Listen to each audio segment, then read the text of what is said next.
सबने पूछा कि ओमान में आपकी कैसी रूटीन है, तो मैंने सोचा चलो मैं एक दिन के लिए इस पे भी इनको सारी रूटीन शेयर कर दूं। इस टाइम फजर के बजे हैं 5:30 और ये बाहर का हमारा व्यू है।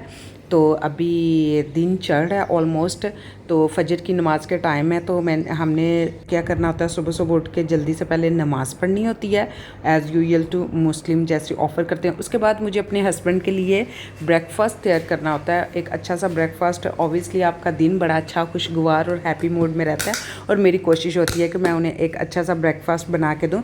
उसके बाद हस्बैंड को सी ऑफ कहने के बाद जी किचन की बारी आ जाती है। जैसे एज़ यूजुअल पाकिस्तान में भी माएँ सबसे पहले किचन, बर्तन, सारी सफाई सुथराई। मेरी मामा उठ के यही काम करती थी, तो आगे मेरी भी ऐसी ही रूटीन है।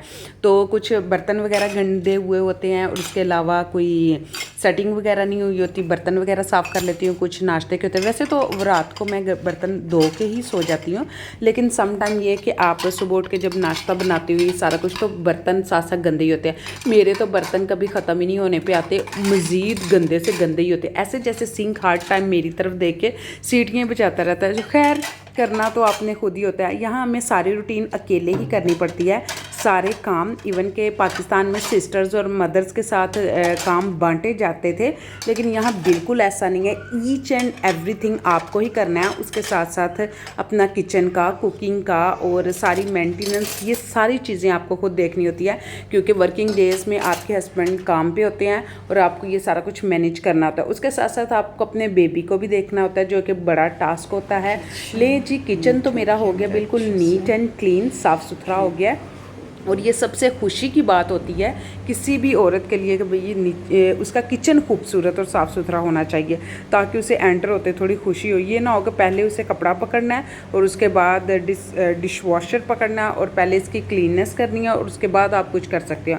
तो मैंने सोचा बास्केट्स को भी नीट एंड क्लीन कर दूँ, क्योंकि आपको पता है बेबी का डायपर वगैरह बास्केट, रूम बास्केट होती है जिसमें हम सेव करते हैं। उसके बाद उसको डेली क्लीन करना बहुत ज़रूरी होता है। ये अनाया का स्विंग है, जो कि अनाया को गिफ्ट मिला था। तो अनाया, बाहर गर्मी बहुत होती है, ओमान में बहुत ज़्यादा गर्मी चल रही है, तो इसलिए उसको घर में ही स्विंग्स को ज़्यादातर वो रखा जाता है। तो ये अनाया ने खासा गंद डाला हुआ है, तो ड्राइंग रूम को भी मेंटेन साथ साथ करना होता है।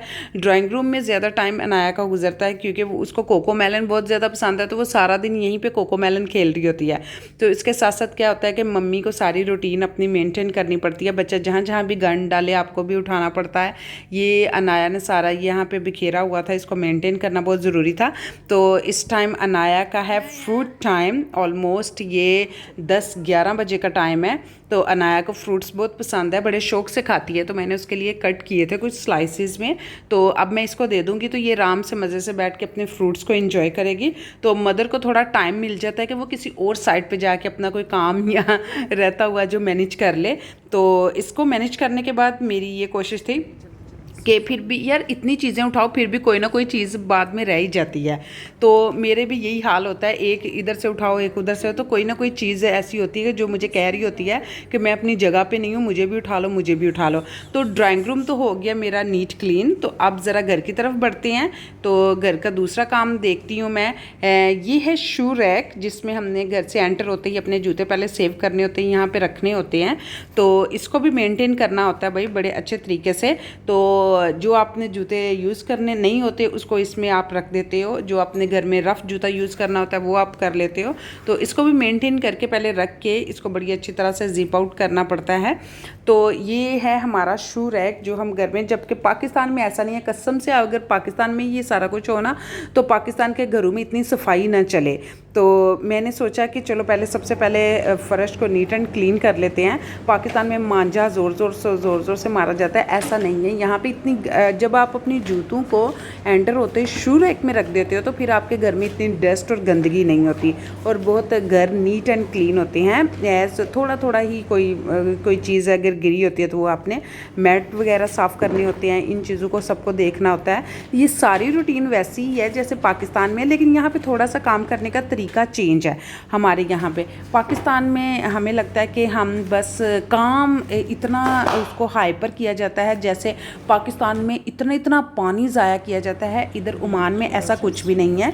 आपने 2-3 ड्रॉप्स डालने होते हैं डिटॉल के, और यही थोड़ा सा आधी बाल्टी भी ये पानी नहीं है, थोड़े से पानी में आपने क्या करना होता है, आपने इसको भिगोना होता है और फर्श पे लगाना होता है। ये बहुत इजी है और नीट एंड क्लीन है। मैं इसलिए डिटॉल यूज़ कर लेती हूँ, एक तो अनाया फ़र्श पे खेलती है जिससे बच्चों के लिए बेहतर है और जम्स वगैरह से थोड़ी प्रिवेंट रहता है बच्चा। तो इस तरह हम लोग यहाँ पे मोप लगा लेते हैं, मोपिंग कर लेते हैं। जबकि हमने वहाँ पे पाकिस्तान में इतनी इतनी महंगी नौकरानियाँ हायर की हुई हैं यार, 10-10 हज़ार रुपया वो वहाँ पे तनख्वाह ले रही हैं इससे। और मैं इसमें क्या बात कहूँ, यहाँ पे ऐसा कुछ भी नहीं है, यहाँ पे आपको खुद सारा कुछ करना पड़ता है। ये देखिए ईजिली मोप लग गया ना, तो आपके कपड़े गीले होते हैं। मैंने बहुत सी औरतें देखी जिन्होंने आधी आधी शलवार गीली की होती है। जी क्या जी, आप पाइप लगा के जी पूरा घर धोया जा रहा है। एक तो पानी का बहुत ज़्यादा ज़िया होता है और इसके अलावा आपका टाइम बहुत ज़्यादा वेस्ट होता है। तो ये देखें, ऐसे हमने इसके अंदर पानी डालना होता है, 2-3 ड्रॉप्स हम डिटॉल डालते हैं और इस तरह नीट एंड क्लीन। ये रूम्स को मैंने मेंटेन कर दिया है, सिंपल वे है रूम्स को मेंटेन करना, जिससे औरतें बड़ी सर पे उठाई होती है। लेकिन देखिए यहाँ पे हम वही औरतें हैं जो बड़ी खामोशी से काम कर रही होती है। तो मैंने कहा चलो साथ साथ सारे काम तो फिनिश हो गए हैं, ऑलमोस्ट घर नीट एंड क्लीन हो गया, अनाया को भी फूड दे दिया। तो हम सबसे फिर बाद में ये माइंड होता है कि 11-12 बज गए हैं, तो चलो कुकिंग के बारे में कुछ सोच ले। तो मैंने सोचा आज मैं बना लेती हूँ राइस, और राइस में ये नहीं था समझ आ रहा है क्या करना है। तो मैंने जल्दी से राइस को पहले पल्सिस कंटेनर से राइस निकाले, इसको धो के इसको भिगो के रखने के लिए सोचा। और ये देखिए जी, मैंने राइस तो निकाल ली हैं। अब इसको मैं इसमें डाल के इसको पहले धो लूँगी अच्छे से। मज़े की बात यह है कि सुपर मार्केट से जब आप कोई भी सामान लाते हो तो आपकी बहुत सी चीज़ें बहुत नीट एंड क्लीन, शायद ये प्रीमियम क्वालिटी होती है जो एक्सपोर्ट होती है हमारी दूसरी कंट्रीज़ को, तो ये चीज़ें इतनी गंदी नहीं होती। लेकिन इसके बावजूद आपने इसको थोड़ा धोना होता है और इसको आपने भिगो के रखना होता है, क्योंकि राइस जब पहले से भिगो के रख दिए जाए तो थोड़ा ये होता है कि जब राइस पकते हैं तो वो बहुत ही सॉफ्ट होते हैं और अच्छे होते हैं। तो यहाँ पे मैंने सोचा कि चलो कुछ बना लेती हूँ, चिकन पुलाव बना लेती हूँ। तो मैंने यहाँ पे बस तेल गरम किया है, हाँ गरम कर रखने के लिए रखा है, और इसमें मैंने ऐड किया है थोड़ा सा प्याज, और प्याज के बाद मैं इसको थोड़ा सा फ्राई करूँगी। फ्राई करने के बाद ये होता है ना कि लाइट ब्राउन ही रखूँगी, मैं बहुत ज़्यादा तेज़ कलर नहीं निकालती। हमारे वहाँ पे ना पंजाब में ऐसा होता है कि बड़ा तेज़ कलर बॉर्डर स्टाइल में, तो जी ये बड़े करारे चावल पके हैं, ऐसा यहाँ पे तो नहीं लाइक है, मेरी फैमिली में नहीं लाइक किया जाता इस चीज़ को। तो मैं इसका कलर लाइट सा रखूँगी। तो कुछ चिकन पड़ा हुआ था तो मैंने सोचा इसमें डाल देती हूँ, क्योंकि चिकन पुलाव हो जाएगा। ये है कि मुझे 2 काम करने से मैं बच जाऊँगी, एक अलग सालन बनाने से और अलग राइस बनाने से। तो मैंने ये ऐड किया थोड़ा सा ज़ीरा, और इसके बाद मैं इसमें ऐड करूँगी थोड़ी सी रेड चिलीज़।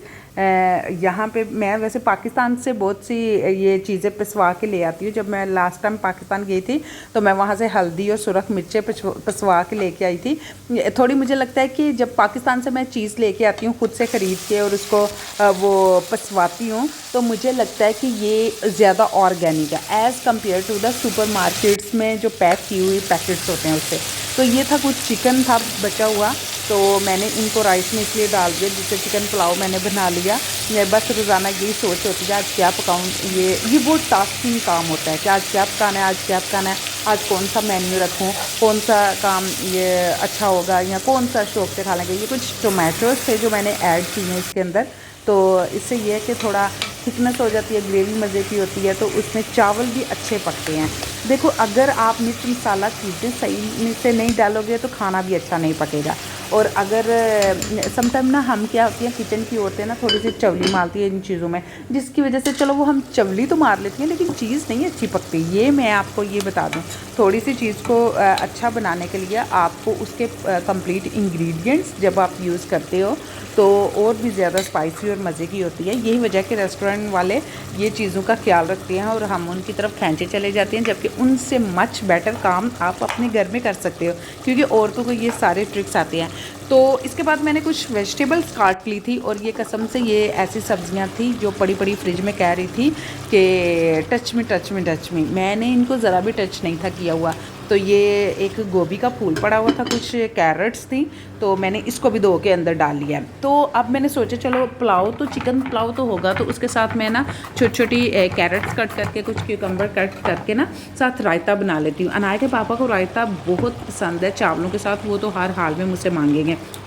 ये मैंने चावल ऐड कर दिए हैं ऑलमोस्ट, तकरीबन अब ये दम पे जाएगा पानी में पक के, तो ये मेरा काम जल्दी फिनिश हो जाएगा। तो ये शॉर्टकट होता है कि इसमें ये वेजिटेबल पुलाव भी हो गया है, चिकन पुलाव भी हो गया है, ये सारा कुछ हो गया, क्योंकि मुझे ज़रा ये होता है ना कि काम जल्दी फिनिश हो जाए। तो ये मैंने ऐड कर दिया इसमें वाटर।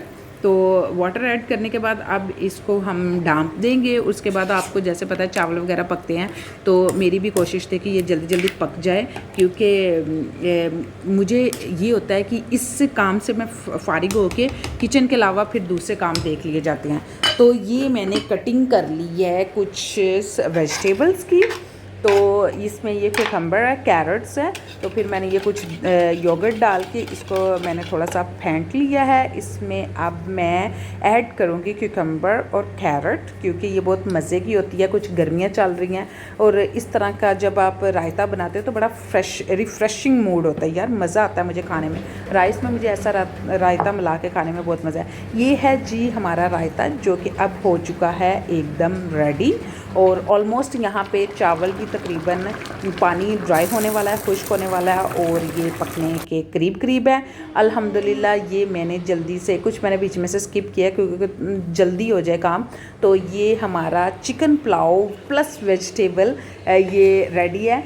इस टाइम तो मैं इसको डिश आउट करूँगी, क्योंकि डिश आउट करके ये होता है ना कि अभी यहाँ पे टाइम हो रहा है 3:30 बजे का, क्योंकि तकरीबन ये रूटीन है हमारी, और 3:30 बजे का, और विदन 20 मिनट्स में मुझे लगता है कि मेरे हस्बैंड वापस आने वाले हैं, तो फिर उनके लिए खाना वगैरह रेडी कर देंगे, क्योंकि आजकल वो डाइट पे चल रहे हो। वो जस्ट थोड़े से फ्रूट्स कैरी कर रहे हैं, और थोड़े से साथ वेजिटेबल्स होती हैं, उसमें क्यूकम्बर और कैरेट होती है, इसके अलावा ज़्यादा कोई ऐसी वेजिटेबल नहीं। आजकल उनका ब्रोकली खाने को दिल नहीं कर रहा, वो उन्होंने स्किप की हुई है, और इसके लेटस के जो लीव्स होती हैं वो उन्होंने स्किप किए हुए हैं। तो ये खाना रेडी है, ताकि थोड़ा सा राइस थोड़े से ठंडे हो जाएंगे, मतलब कि बहुत ज़्यादा गर्म है, तो मैंने इसलिए इसको थोड़ी देर के लिए डिश आउट किया है।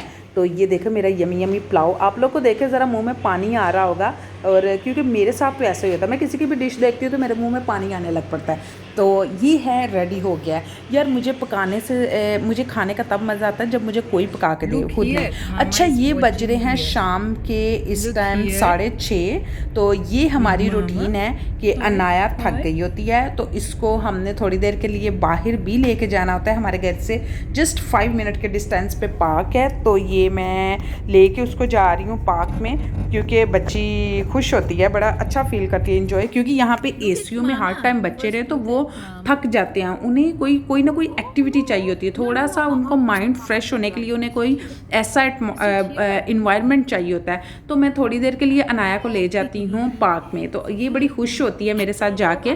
तो इस टाइम में इसको बड़ा प्यार आ रहा है मम्मा के ऊपर ये बहुत क्यूट है माशाल्लाह। तो इसको ये कि मैं भी ज़रा देखूँ, मामा स्टीयरिंग को लगी हुई थी तो मैं भी ज़रा चला के देखूँ। बस ये भाग के आके ना मुझे इसका डर ही रहता है हर टाइम, कभी ये स्टीयरिंग को हाथ डाल लेती है, तो कभी ये किसी चीज़ को, इवन कि सम टाइम ये टेढ़ी होकर गिर भी जाती है, क्योंकि ये अभी सीट बेल्ट नहीं लगाती, इसलिए मैं इसको ज़्यादा दूर नहीं लेके जाती, यहीं पे अपने पास ही है 5 मिनट के डिस्टेंस पे हमारा पार्क है, तो हम वहाँ पे चले जाते हैं। तो यार ये मुझे बड़ा मज़ा आता है इसके साथ, इसको ये झूले बहुत पसंद है। पता नहीं इसको घर वाला झूला दिन के टाइम पसंद है और रात में ये वाले झूले पसंद है, तो फिर मैंने इसके पास क्या करना होता है, तो मैं भी साथ झूले झूल रहती हूँ, थोड़ा मेरा भी ना माइंड फ्रेश हो जाता है। तो बस ये मेरा छोटा सा व्लॉग था एक दिन की रूटीन का, जो कि मम्मीज़ और हाउसवाइफ ऐसा शेयर करती हैं, और उनकी जो भी रूटीन होती है।